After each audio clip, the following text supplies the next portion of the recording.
चलिए कुछ और लोगों से बात करते हैं इस गाँव में। कुछ ही समय पहले जो जीडीपी आई है वो जीडीपी अडानी ग्रुप के ऊपर पहुंच करके हमारे भारत के नीचे है। ये हिंदुस्तान में पहली बार हुआ है। ये मीडिया कुछ दिखाती नहीं है। आप हमारे गांव में आए, आप इस बात को पहुंचाएं।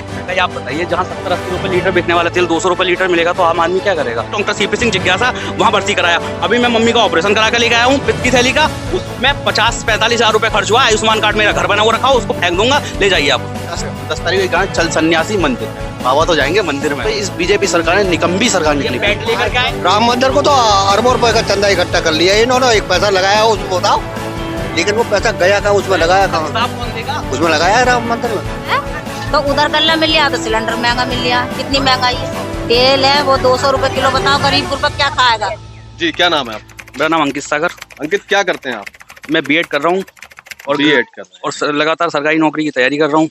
सरकारी नौकरी की तैयारी क्यों कर रहे हैं आप? अब इस समय तो लग रहा है कि सरकारी जो स्कूल है वो भी निजीकरण की तरफ जा रहे हैं, नहीं लग रहा आपको? ये सरकार की मिलीभगत है। अगर ये सरकार चेंज होगी तो ऐसा कुछ होने वाला नहीं है। ये सारी कुछ सरकार के हाथ में है। ये सरकार का चाहती है कि जो देश के कुछ लोग बैठे हुए हैं हमारे यहाँ, जैसे अडानी ग्रुप है, अंबानी ग्रुप है, ये इसको ऊपर पहुंचाना चाह रहा है। अगर आप देखा कुछ ही समय पहले जो जीडीपी आई है वो जीडीपी अडानी ग्रुप के ऊपर पहुंच करके हमारे भारत के नीचे है। ये हिंदुस्तान मतलब आपको निजीकरण से परेशानी है? नहीं, परेशानी तो ये सरकार उत्तर प्रदेश के अंदर पूरी तरह से फेल हो चुकी है। यहाँ इसका कुछ होने वाला नहीं है। बाबा यहाँ से जाएंगे, इस बात में सारी की सारी सच्चाई है। ये कह रहा है, लग रहा है किसका फिर बजेगा घंटा बाबा जाएंगे तो? बहन जी, तो बहन जी तो काफी मतलब चुनाव को लेकर के लगता ही नहीं है कि सक्रिय हैं, ऐसा महसूस ही नहीं होता कई जगह से। ऐसा किसने कहा? मतलब दिखाई नहीं दे रही, या तो एक्सट्रीम मीडिया दिखा नहीं रही उनको, उनकी बात नहीं। अगर थाली बजाने से या मजीरा बजाने से अगर सरकार आ रही होती, बहन जी 2007 में दिखाई नहीं देती। पूर्ण बहुमत से बहन जी ने सरकार बनाई, आप देखिएगा। मतलब पूरा यकीन है कि बहन जी की सरकार बहन जी आएंगी। पूर्ण बहुमत का जो कोर वोट है वो बसपा के साथ ही जाएगा। वो बसपा के साथ ही है, बसपा के साथ रहता है। आप 2017 का चुनाव देखिए, अखिलेश यादव से हमें 0.25% हम ज्यादा थे। हम सेकंड नंबर की पार्टी है बसपा। जो बीजेपी को वोट मिला है उत्तर प्रदेश के अंदर, उसके बाद में अगर पार्टी को देखेंगे, हमें ये मीडिया कुछ दिखाती नहीं है। आप हमारे गांव में आए, आप इस बात को पहुंचाएं। नहीं, हम जरूर आपकी बात दिखाएंगे, ऐसा नहीं है कि नहीं दिखाएंगे। नहीं, हम बसपा का जो वोट परसेंट आपके पास के ग्रामीण अंचल की जो बसपा का वोट परसेंट सेकंड नंबर है, सेकंड नंबर था और अब की बार फर्स्ट नंबर आएगा। हम सब बढ़ चढ़ के हिस्सा लेंगे।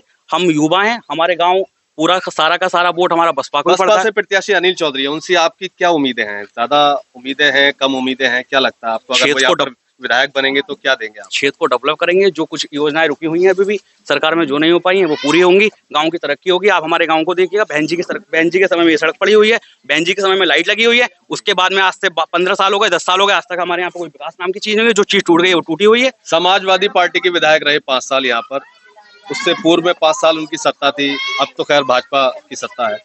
दोनों शासन काल में आपको कुछ हासिल हुआ? ये 5 साल पहले 2012 से 2017 तक समाजवादी गवर्नमेंट थी, उसमें कुछ बिलारी की तरक्की हुई है, लेकिन उसमें हमारे गांव का कोई योगदान नहीं है। उसके बाद में सरकार चली गई 2017 से 2022 तक, फिर सरकार बीजेपी की, उसमें तो कुछ बिलारी के लिए मिला ही नहीं। वो तो सारी की सारी लूटपाट मची हुई इनमें आपस में, क्योंकि बिलारी समाजवादी सीट से जीत करके गए हैं। तो यहाँ सरकार किसकी बननी चाहिए और क्यों बननी चाहिए, बस मुद्दा ये है प्रमुख। आप मुझसे अगर 10 बार पूछेंगे, 100 बार पूछेंगे, मैं एक ही बात कहूंगा, बहन जी आएंगी, बहन जी आएंगी और पूर्ण बहुमत के साथ आएंगी। इस सरकार में आपको क्या खामियां ऐसी दिखी कि आपको लग रहा है कि सरकार आपको अच्छाई क्या लग रही है? बताइए, आप मेरे को बताइए अच्छाई क्या है। मैं आपका परसेप्शन जानना चाहता हूं। अगर आप मुझसे पूछेंगे तो फिर लोगों को लगेगा कि मैं किसी पार्टी की आप कुछ भी एक बात ले लीजिएगा। महंगाई के विषय में आपका क्या कहना है? महंगाई आप बताइए, जहां 70-80 रुपए लीटर बिकने वाला तेल 200 रुपए लीटर मिलेगा तो आम आदमी क्या करेगा? एजुकेशन के सेक्टर में कोई जवाब? एजुकेशन के बारे में तो आप कुछ बात ना करें तो ही ज्यादा बढ़िया है। अभी एनटीपीसी ग्रुप डी वाले बच्चों को देखें, घर में हॉस्टल से निकाल के मारा जा रहा है। आप देखिएगा, अभी का आर्टिकल है जो अभी द टाइम्स ऑफ इंडिया में छपा हुआ है। क्या मतलब क्या कर सकते हैं? खान सर को जेल करा रहे हैं लोग, मतलब ग्रुप डी उस पर CBT लागू कर रहे हैं। ये करेंगे क्या? बेरोजगारों की तो इतनी बुरी हालत है। पहले हम लोगों के यहाँ पर क्या होता था कि हम बीएड करने जाते थे, कुछ कोर्स करने के लिए जाते थे, हम 0% पे कर सकते थे। लेकिन इस बीजेपी ने हमारे आरक्षण को कम करते हुए इसने उस आरक्षण को कम करा है और ये अंदर से आरक्षण को खोखला करने चाहती है और उसने ये सारी चीजें खत्म कर दी हैं हल्के हल्के करके।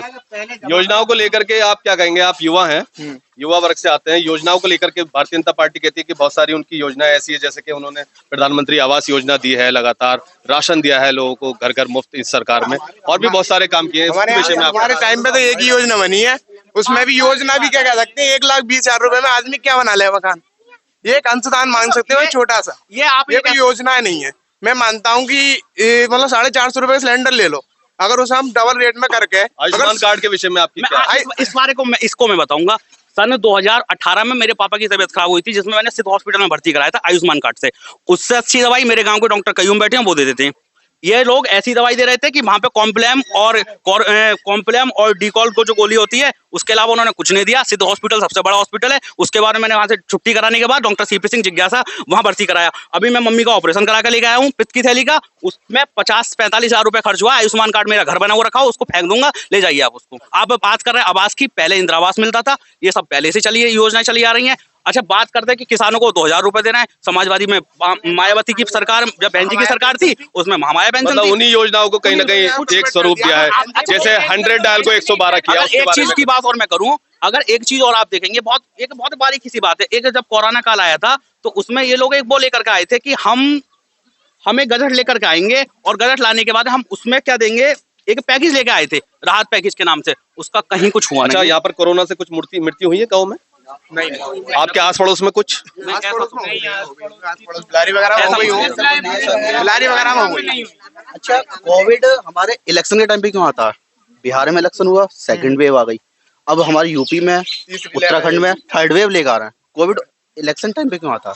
मतलब कोविड को लेकर के आप सवाल उठा रहे हैं कि कहीं ये प्रायोजित कोविड तो नहीं है? हाँ, अपना दिखावा मोदी का और बाबा साहब का दिखावा, ये कोविड है। कोई कोविड नहीं है।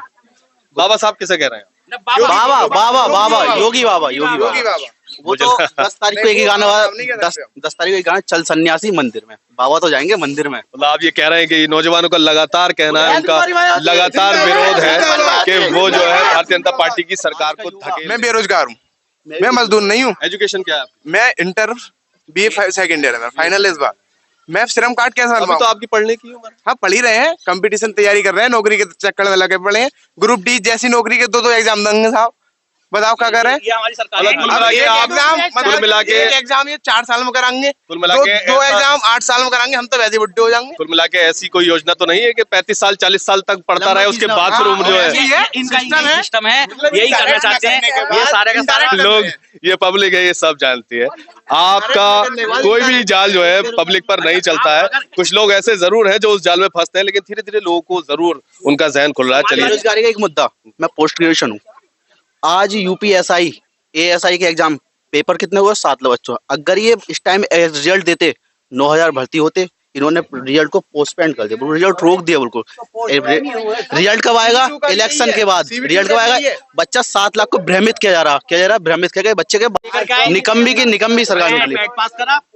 उसका लेख वाला 59,000 शिक्षक भर्ती वो भी कंप्लीट नहीं कर पाए के विषय में कुछ कहेंगे? वो कंप्लीट नहीं कर पाए। वो आधी जो भर्ती हो चुकी है वो भर्ती हो चुकी है, इसकी जितनी ज्वाइनिंग रह गई है वो उसके नियुक्ति प्रमाण पत्र आज तक नहीं बांट पाई है सरकार। आप कोई भी भर्ती ले लें, अगर इन्होंने एक भी भर्ती पूरी करके दी, इनका क्या मकसद था? कुछ नहीं कि यूपी में लेके आए, पैसा कमाए। अब चलो मान लो तुम क्लियर कराना चाहते हो, अब मेरिट लगाओ, लेखपाल फॉर्म डालने से पहले। अब क्या किया? 25 रुपए डाल लो फॉर्म, फिर उसके बाद फाइनल मेरिट लगेगी। उसका इंतजार कर रहा है बच्चा, मतलब भ्रमित रह गया है। सर, ये है राम मंदिर, हम भी हिंदू समाज के लोग हैं, हम भी राम मंदिर को मानते हैं, हम भी भगवान जी को मानते हैं, मगर उससे ये बेहतर ये है कि बेरोजगार को रोजगार मिले, मतलब शिक्षा के तौर पर स्कूल बने। मतलब आप कह रहे हैं कि आस्था जो है, राम मंदिर को तो अरबों रुपए का चंदा इकट्ठा कर लिया इन्होंने, एक पैसा लगाया उसमें, बताओ राम मंदिर में लगाया कुछ? बाबा, इस बार जो है ना राम मंदिर का जो मुद्दा है वो फुस हो गया है। अभी क्या है कि लोग समझ गए, जब से कोर्ट से फैसला आया और उसके बाद जो वहां पर काम शुरू हुआ, होता क्या है कि अगर मुसलमान, अगर इस क्षेत्र का मुसलमान उस पर प्रतिक्रिया देता तो फिर ये मुद्दा जो है उनका बड़ा बनता। लेकिन मुसलमानों ने प्रतिक्रिया दी नहीं कि ठीक है भाई, जो कोर्ट ने कर दिया, अपने जो है करना वो करो। तो इस कारण इस चुनाव में जो है वो मुद्दा चल नहीं रहा है। अरे बनाया नहीं इन्होंने, चक्कर तो ये है, उसमें पैसा नहीं लगा। हर आदमी से इन्होंने 1-1 रुपया, 5-5 रुपए मांगे थे कि भाई सब जने दो, तो दिए, लेकिन वो पैसा गया कहाँ? उसमें लगाया कहाँ? कौन देगा? उसमें लगाया राम मंदिर में, एक पैसा नहीं लगाया। लगातार लोग प्रॉपर तरीके से भारतीय जनता पार्टी की मुखालफत में है और बता रहे हैं यहाँ से कि हम लोग बसपा के वोटर हैं और विशेष तौर पे हमारा जो वोट है वो बसपा पे ही जाएगा। एक बात ध्यान रखिए, जिस देश में धर्म पे राजनीति होगी वो देश कभी तरक्की नहीं कर सकता।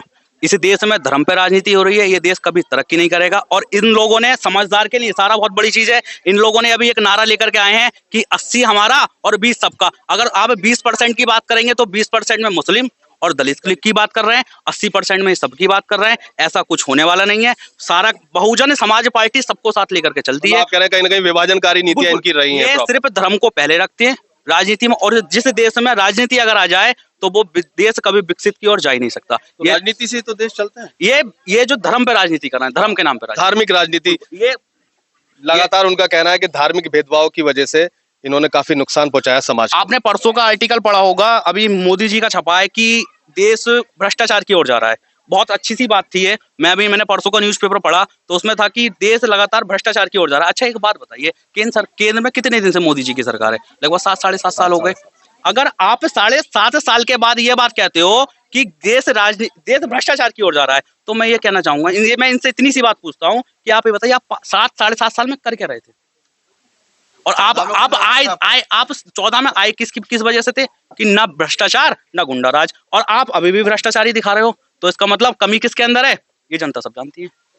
चलिए, कहीं ना कहीं उनको भारतीय जनता पार्टी की जो नीतियां हैं उनको लेकर के खासी नाराजगी है। युवाओं से हमने बात की, एजुकेशन सेक्टर में वो बहुत ज्यादा नाराज है। उनका कहना यह है कि भर्तियों में अक्सर घोटाले रहे हैं, और इसके साथ साथ जितनी भी उनकी योजनाएं हैं वो सभी लगभग फुस हैं, और सिर्फ नाम बदल करके पुरानी योजनाओं को ही उन्होंने आगे रखा है। इसके अतिरिक्त उन्होंने कहा है कि दलित समाज से काफी भेदभाव रहा है और अन्य मुस्लिम समाज से भी काफी भेदभाव रहा है। कहने का मतलब ये कि काफी कंट्रोवर्शियल सरकार रही है जिसमें विभाजनकारी नीतियों का इस्तेमाल किया है। क्या कह रही है? सिलेंडर महंगा मिल लिया है तो उधर गल्ला मिल लिया तो सिलेंडर महंगा मिल लिया। कितनी महंगाई है? तेल है वो 200 रुपए किलो। बताओ गरीब गुरबा क्या खाएगा? सबसे ज्यादा महंगाई करी है। महंगाई मुद्दा है जी। अरे हम पे तो 5 बार लगा, गरीब गुरबा खा गए, विधवा हो गए, आदमी कोई सुविधा ना कुछ ना, कैसे भी। अरे वो कोई कमाने वाला ना, कोई ना नौकरी भी ना मिली हमारी तो ऐसा मुसीबत। अम्मा, आपको कोई पेंशन नहीं मिली? वृद्धा पेंशन नहीं मिली आपको? नहीं 60 साल की पेंशन मेरी कट गई, 5 साल हो गए, नहीं मिली। अच्छा, हाँ नहीं मिली आपको? ना, वृद्धा पेंशन नहीं मिली? नहीं मिल रही ना, विधवा है। तो वो तो समाजवादी पार्टी की सरकार में ही मिलती थी वृद्धा पेंशन, इससे पहले नहीं मिली? इससे पहले कभी वृद्धा पेंशन मिली हो आपको? बताना नहीं, 5 साल हो गए जब से मुझे पेंशन नहीं मिली है, झूठ नहीं बोलूंगा। 60 साल हो गए। सामने का वो महंगाई वाली बात है कि भाई महंगाई बहुत है, बस महंगाई कम होनी चाहिए। गरीब गुरबा कोई कहाँ से किसकी सरकार बनाएंगे? किसे वोट देंगी? मायावती को जाए।